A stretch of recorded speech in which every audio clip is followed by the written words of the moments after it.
congratulations to them, playing in the bitter cold to the end in sub-zero temperatures in shorts. CLC students will host the Culinary Festival on December 6th, so please bring your appetite.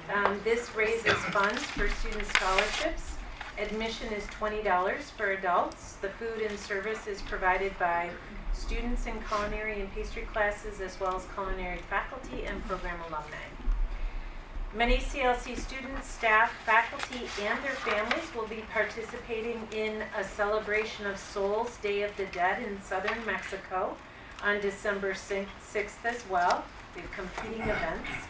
This is a free special event that's being held at the Lake County Forest Preserves at the Dunn Museum in Libertyville, and it's been a great partnership between the college and the museum. CLC's incredible speech team competed at the McHenry Community College Invitational.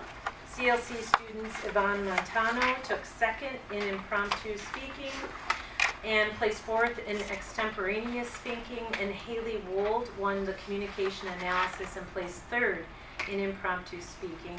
It's a fantastic first tournament of the season, so they're going to have great accomplishments ahead, and a shout out to head coach Patrick Carberry, our English instructor who directs that student team.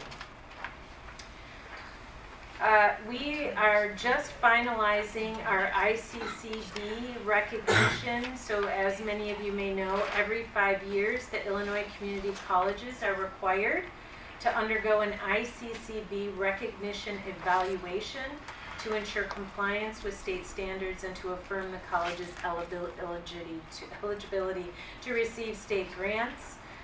The review includes the college's instructional, administrative, financial, facility, and equipment operations. The last eval was conducted in 2014-15 with no adverse compliance findings, but some quality improvement recommendations. We just completed and are in the process of submitting that required self-eval. Iccb will review that in the spring, and we would anticipate recognition, the final certificate, in the fall. And I do want to give a special thank you to Megan Lombardi for her facilitation of that very intense and robust process. Alexa mentioned the Vice President of Education search process, and you're all aware that we're in the final stages of wrapping that up.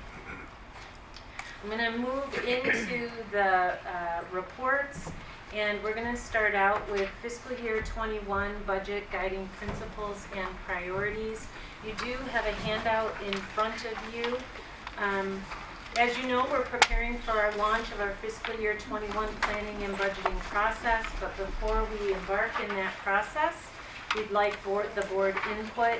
Ken is going to walk you through 2 slides on the external and internal factors that we're going to be mindful of as we move into the process, and also the guiding principles, which is your guidance to us in terms of the core outcomes you want.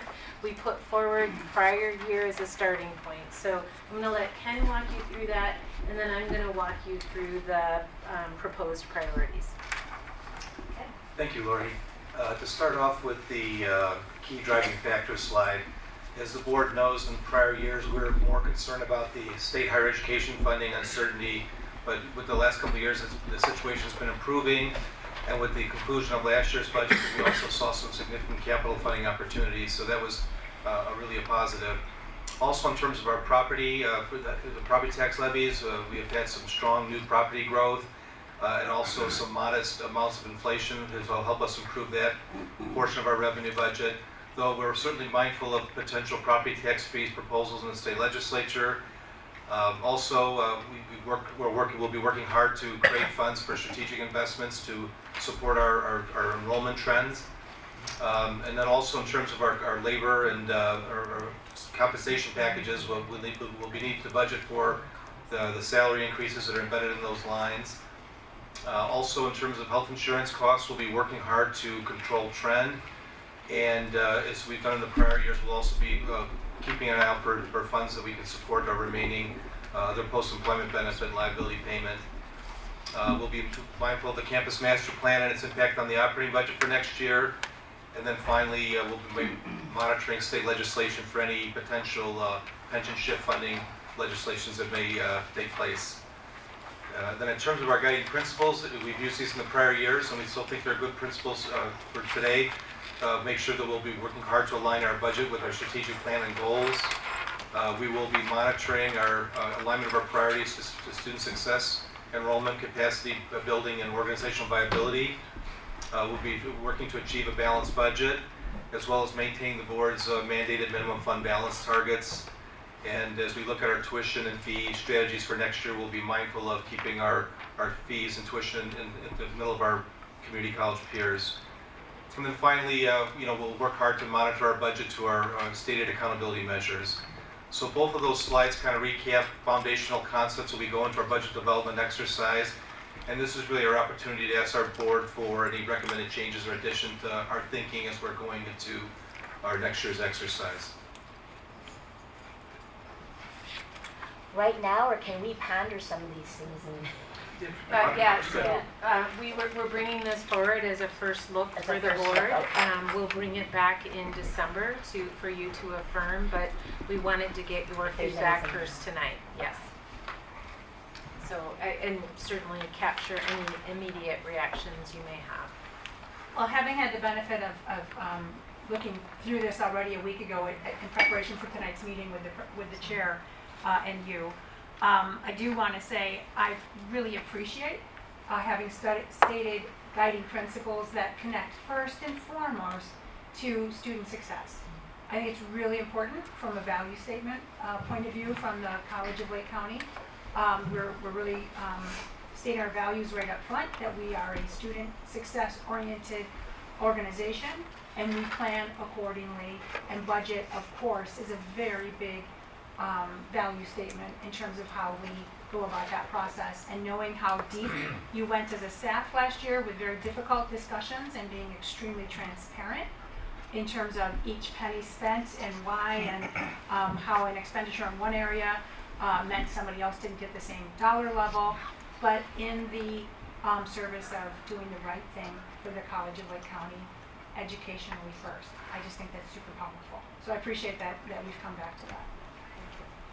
Thank you. Other comments? Okay. Okay, and then, thank you, Ken.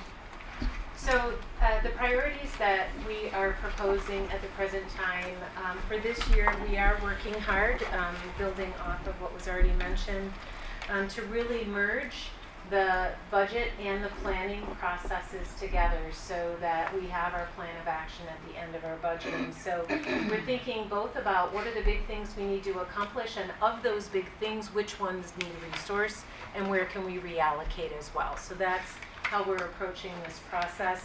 The items that are on the screen reflect the overarching priorities that we are bringing forward for planning and resource allocation decisions. In your document, I've also provided to you the outline of within each of these items, the emerging things that are carryover items from current year or as we move into the 2024 strategic plan. We're really trying to take a multi-year perspective in what we're doing in terms of our planning, so it's not a one-year look at a time. So I gave you additional detail of the things that we're contemplating that have emerged through the entire college leadership team as they've gone into their units to cultivate what are the things that we believe are most important. That's through our team's discussion of the themes that have emerged. After we receive board input, we're also going to take this into our leadership council meeting, and I'll bring it into various Senate groups over the next period of the month before we bring it back to you in December. But this is the lean right now. So I guess if there are any immediate reactions to these kind of 5 core areas, which are also outlined in more detail, I would be happy to receive any feedback. They primarily align with what you saw last year, with the exception we need to finish what we started.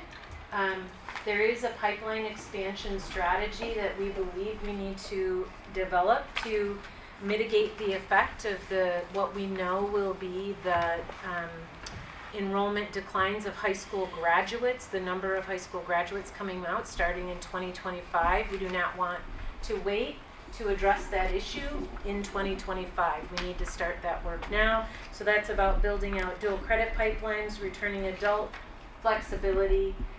Certainly advancing student success remains central, and the primary way in which we're going to accomplish that is through the implementation of our Lancer Success Framework and also the intentional development of our faculty and our staff at the college. So those are the key aspects. We've got some stuck points that we want to address from an infrastructure standpoint. But I don't know if there are any I thoughts. have a question, Mhm. just more of a reminder for me. I think I know Yeah. that this process also aligns very tightly with the the Dream Right. Best recommendations. Could you speak to that? Yeah, so this month, as you know, we've sent out the ICAT survey that Yes. we are having tremendous response rates We missed the from candy people, hence the candy bar. Thank you. And so those are being completed. At our January kickoff, we will facilitate a college-wide capacity cafe, it's called. And that's where everyone will come in the room and dig into that data. So most of what we have outlined here has to do with launching the Lancer Success Framework, and the biggest project that's in there is the redesign of our onboarding and first year experience for students. So we've got a team that's really exploring and investigating and developing that plan, and we need to deliver on it in the next year. So that's the bulk of that, but then also some of it will be in response to what we learn based on those capacity areas for student success. But until we see that data, so we're trying to keep this nimble enough that we could inform some of that work along the way. Other questions I can answer? Okay, so we'll take this for further work and we will bring it back to you in December. Second thing that we're going to bring forward related to the strategic plan, we have been doing a lot of work. Wow, that's bright. As you know, we have launched our strategic plan. Each of the pillars needs a scorecard to go with it, so we can be mindful in tracking against very specific metrics. Our institutional effectiveness and research team has been doing a lot of work on our behalf, and I'm going to have Megan Derek's gonna kick Megan off. Sorry, Megan, I didn't mean it. But they're gonna go through, what I want the board to understand, which I think is very important, is that there's been a very deliberate process as to how we're going about building out these scorecard metrics. The method that's being used to set targets, we're not just grabbing numbers out of the air. And so Megan's going to walk you through that deliberate work that's underway so that when we bring forward the proposed scorecards in final draft form with targets set, you'll understand all of what's going into the process first. So she's going to give you a brief overview, but did you want to make some comments? So just to set up the presentation for Megan, I just wanted to tie last month's board presentation under Dr. Suddick's Student Success Report. Nick Branson provided an overview of the Lancer Success Framework, the 2024 Strategic Plan, and the 6 pillars, and then also he gave us a preview of the balanced scorecard for our first pillar, which is access and success for students. So tonight, Megan will present an overview of our metrics and target setting related to those balanced scorecards for your input. And in front of you, you should have this set of scorecards here. We won't go through all 102 metrics that are on here. Thank you. But Megan will use, I think it's page number 3, strategic pillar, teaching and learning excellence, just to kind of walk you through our metrics and target setting exercise. And just for the entire purpose of these presentations is to align the college's planning and budgeting process with our strategic plan under a framework for measuring college progress on institutional effectiveness. So once we fully developed and vetted these metrics, the intent is to come back to you early next year with the full set of balanced scorecards for your review and input. So with that, I'll just hand it over to